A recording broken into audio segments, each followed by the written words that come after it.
Valhalla, this is Thor. We have visual on a possible high-value target. Thor, this is Valhalla. We're seeking positive ID on target traveling in convoy, and we're pushing more assets your way. Contact Loki on secondary deck. Loki, this is Thor. Target is located at grid coordinates 24 Tango, Kilo, Bravo, 1245673 Confirm you have visual.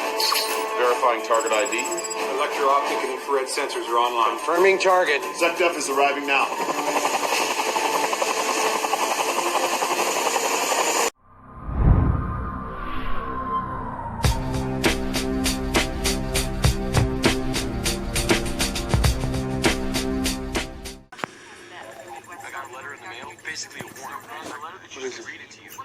This is you. This is Jerry Shaw. A series of purchases, preferences, and quantifiable data points that we define as your personality. We monitor every social network, internet log, instant and text messages, known associates, your friends, companions, emails received and sent, cell phone usage. We utilize security, surveillance, and traffic cameras to analyze movements. We use this data to form personality profiles. Yeah, I'm calling actually about... Stop freaking out. We know who you are. He's 30 minutes late. Sam doesn't care. We are everywhere. What do you mean? Why do you keep saying we? We, the people of the United States. In order to form a more perfect union, establish justice, ensure domestic tranquility, provide for the common defense, all programmed options, sector searches, and downloaded points of data will lead to this central command. Your computer. Say hello to our autonomous reconnaissance intelligence integration analyst. We call her Aria.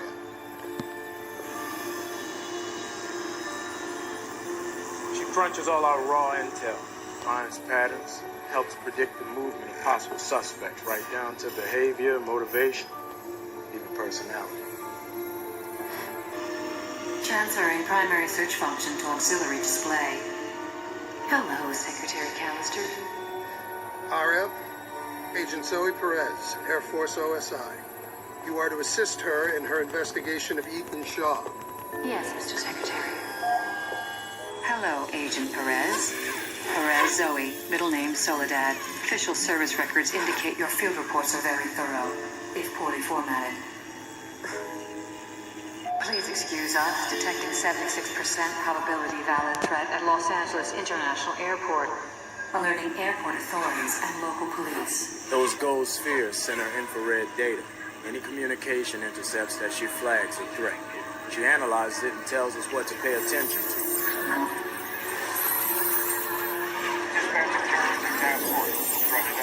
We're still beta testing. I'm pushing to get her online sooner.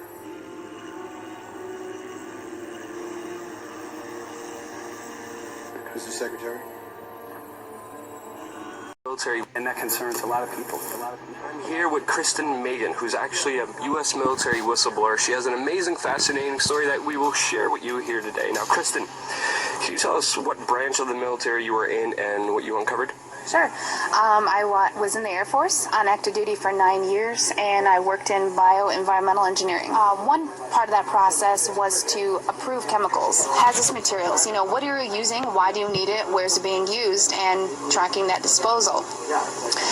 After it being brought to my attention about chemtrails or geoengineering, I used to think it was crazy. It actually was disrespectful to my line of work, because here we are trying to prevent environmental aspects and impacts and not have anybody get sick from our operations. But in an attempt to debunk, it changed my life. I started noticing things. I started noticing large quantities on the system where I would approve chemicals that did not have a manufacturer name, wasn't tied to a building. When I started asking questions, I slowly became demonized. A couple years passed after wasn't tied to a building. When I started asking questions, I slowly became demonized. When I started asking questions, I slowly became demonized.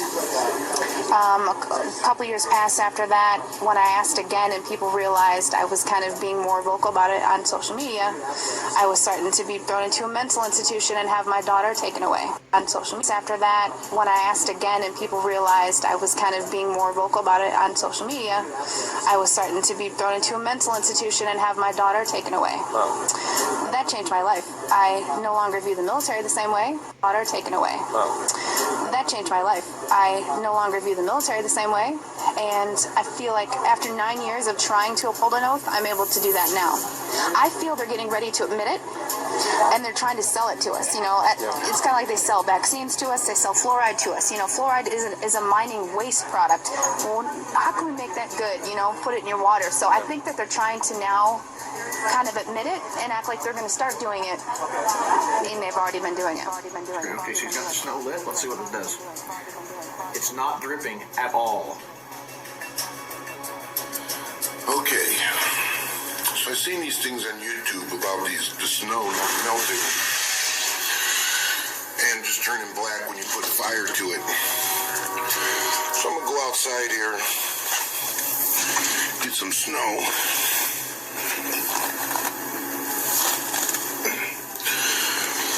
Get some snow.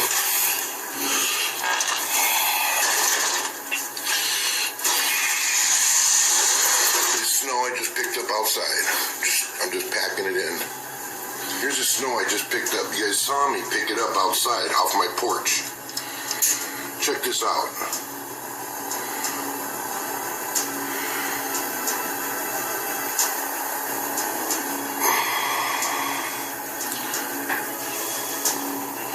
Dude, that is weird.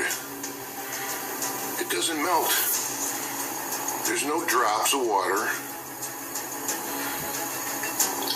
That is weird. That is weird, man. Look, it just like turns black.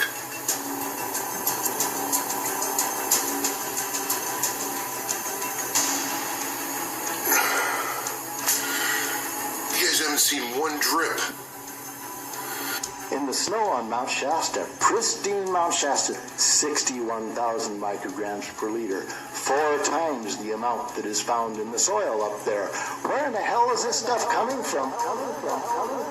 But NASA is a corporation. I want you to know that. NASA has also conducted a research program in what they call metallized fuels. We're actually putting aluminum oxide right in the fuel because it has 2 atoms of aluminum and 3 atoms of oxygen.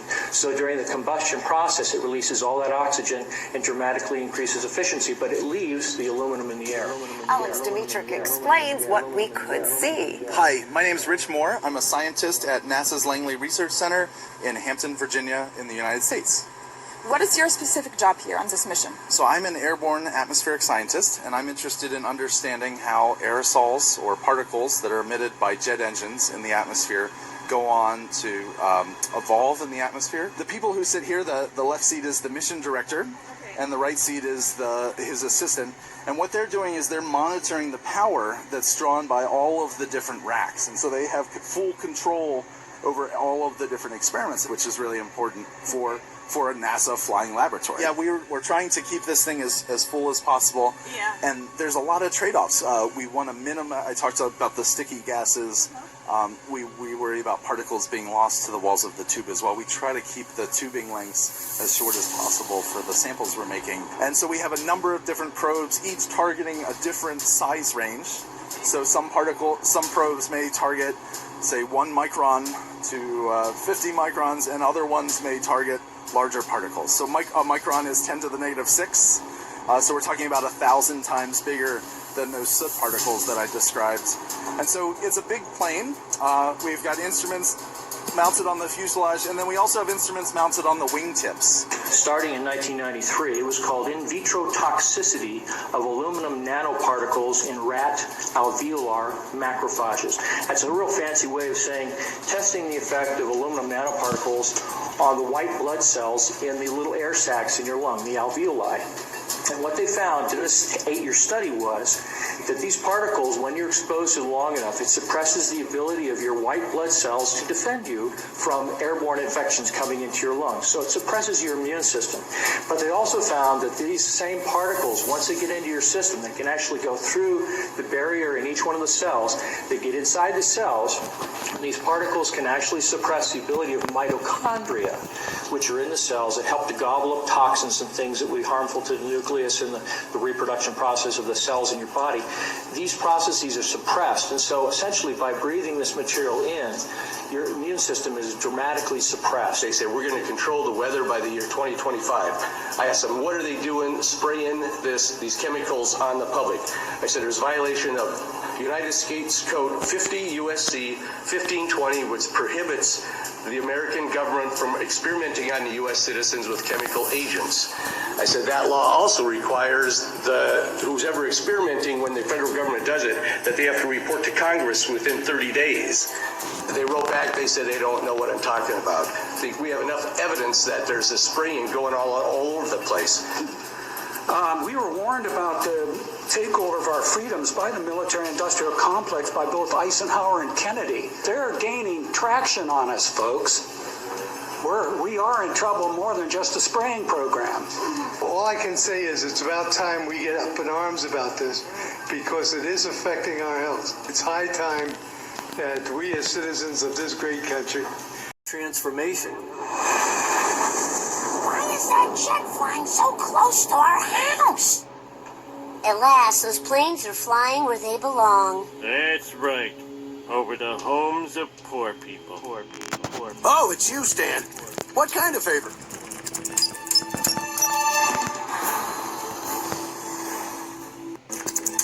People. Poor people. Poor people. Oh, it's you, Stan. What kind of favor?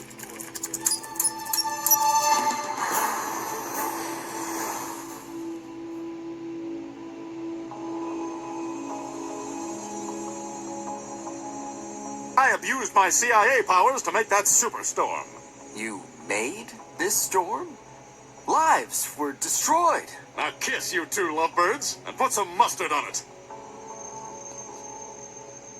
Aren't you straight? Yes, but I'm terrified of these people. They can control the weather. Terrified of the... Aren't you straight? Yes, but I'm terrified of these people. They can control the weather. But I'm terrified of these people. They can control the weather.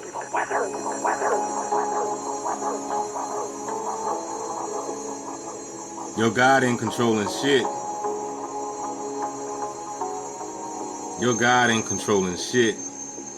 The truth must be told.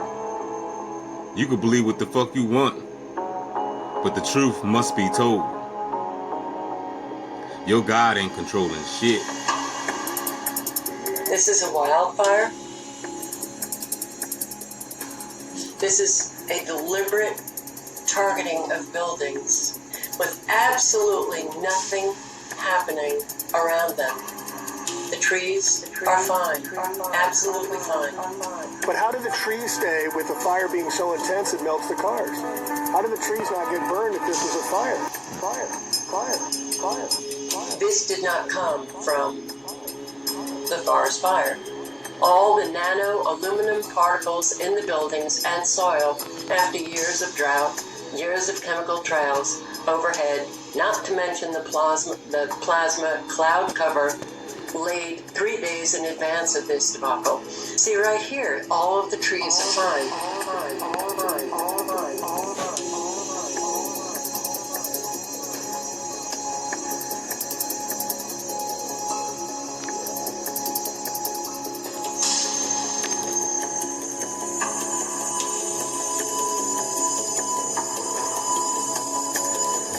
You see how these people got laser beams coming from the sky? Satellites and shit.